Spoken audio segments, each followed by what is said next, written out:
परमेश्वर के धन्य नाम की महिमा हो। प्रभात मनन के सत्र 1332 में आप सभी का बहुत ही विनम्रता के साथ स्वागत करता हूं। आइए आज का मनन के लिए हम पढ़ते हैं पहला तीमुथियुस अध्याय 3 पद 8। वैसे ही सेवकों को भी गंभीर होना चाहिए, दोरंगी, पियक्कर, नीच कमाई के लोभी ना हो। तब हम कल ये मनन किए थे कि सेवक अथवा डीकन की सेवा क्रमशः प्रथम शताब्दी में कलीसिया की अगुवाई करने वाले प्रेरितों की और वर्तमान काल में प्राचीनों की मदद करनी थी। मैं इस बात का स्मरण नहीं करता हूं कि प्रथम शताब्दी की कलीसियाओं में भी प्राचीन गण थे, परंतु संक्षेप में मैं इस प्रकार कहना चाहता हूं, डीकन की सेवा कलीसिया की अगुवाई करने वालों के आदेशानुसार कलीसिया की अगुवाई करने के लिए और कलीसिया का संतुलित संचालन के लिए अनिवार्य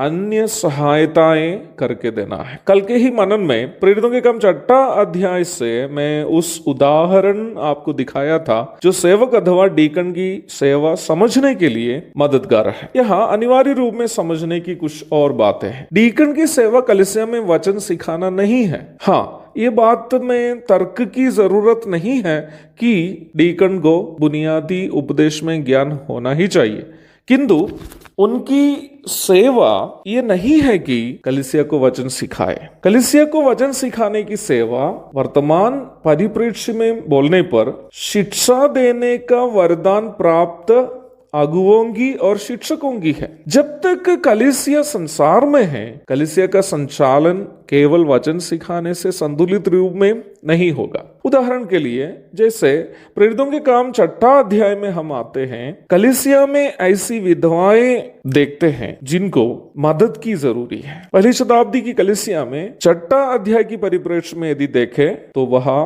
कई विधवाएं भी थी। विशेषकर प्रथम शताब्दी की कलीसिया में अनाथ विधवाएं आदि काफी मात्रा में थे, क्योंकि विश्वास में आने के कारण कई लोगों के अपनों को रोमी शासन तथा यहूदी धर्म मृत्यु के घाट उतार देते थे। इब्रानियों की पत्री 11 अध्याय की 35 से 38 तक पढ़िएगा। कई लोग अपने पतियों को खो दिए, कई लोग अपने बच्चों को खो दिए, कई लोग अपनी बीवी और अन्य प्रिय लोगों को खो दिए। पहली शताब्दी की कलीसिया का इतिहास आप अन्य माध्यमों से यदि पढ़ने की कोशिश करें तो पोलियो नामक एक बालक की जीवित कहानी आप पढ़ सकते हैं, जिनके पिताजी रोमी सैनिक थे और युद्ध में मारा गया था। विश्वास में आने के कारण उनकी मम्मी का रोमी शासक गला काट दिया था। 11 साल का पोलियो उस समय रोम शहर के बाहर कैटाकोम्स नामक परित्यक्त कोयला खान में रहस्यमय तरीके से रहने वाले अन्य मसीही भाई बहनों के संग रह रहा था। मां की मृत्यु के बारे में बिना जाने पोलियो एक दिन विश्वासियों के नजरों से छिपकर मां की खोज में निकला। अंत में पोलियो भी पकड़ा गया। जब राजा ने जाना कि यह बच्चा पोलियो उनके सैनिक का पुत्र है, उन्होंने वादा किया कि महल में रहने और उच्च शिक्षा प्राप्त करके भविष्य में सैनिक बनना का मौका देंगे। उस समय रोमी सैनिक बनना बहुत बड़ी पदवी थी, पर राजा ने इन सब सौभाग्यताएं एक शर्त पर पोलियो से कहा था। वो शर्त ये था कि प्रभु यीशु मसीह का इनकार करना। राजा के वायदाओं को सुनने के बाद प्रत्युत्तर में 11 वर्षीय पोलियो ने इस प्रकार राजा से कहा, राजा, मुझे ना महल चाहिए, ना उच्च शिक्षा और ना सेना में नौकरी। आप जिस क्षण मुझे मार देंगे उसी क्षण मैं स्वर्ग में पहुंच जाऊंगा, जहां मेरी माँ मेरा इंतजार कर रही है। राजा, मैंने मेरी माँ की खोज में निकला, आप मेरी मदद कीजिए, मुझे जल्द मेरी माँ को मिलना है। पहली शताब्दी की कलीसिया ऐसे अनाथों और विधवाओं की भी कलीसिया थी जिन्होंने अपना विश्वास के कारण अपनों को खो दिए थे।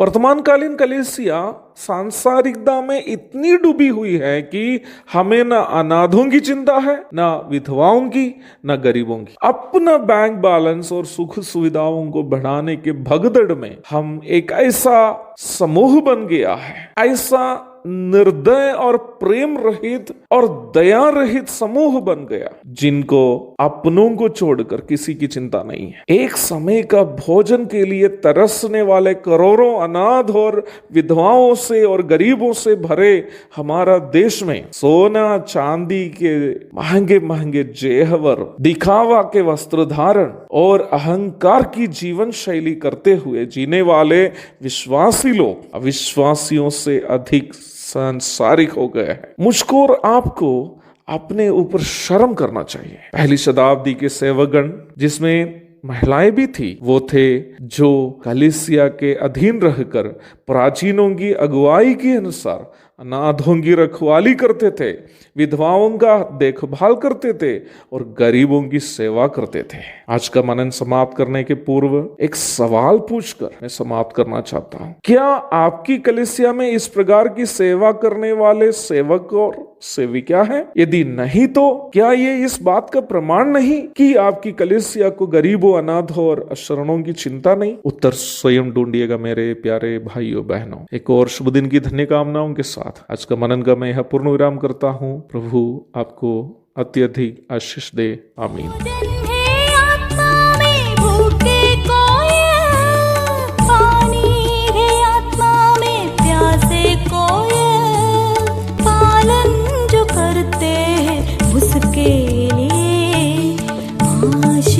पाने का साधन है ये वचन, प्यारा वचन ईशो।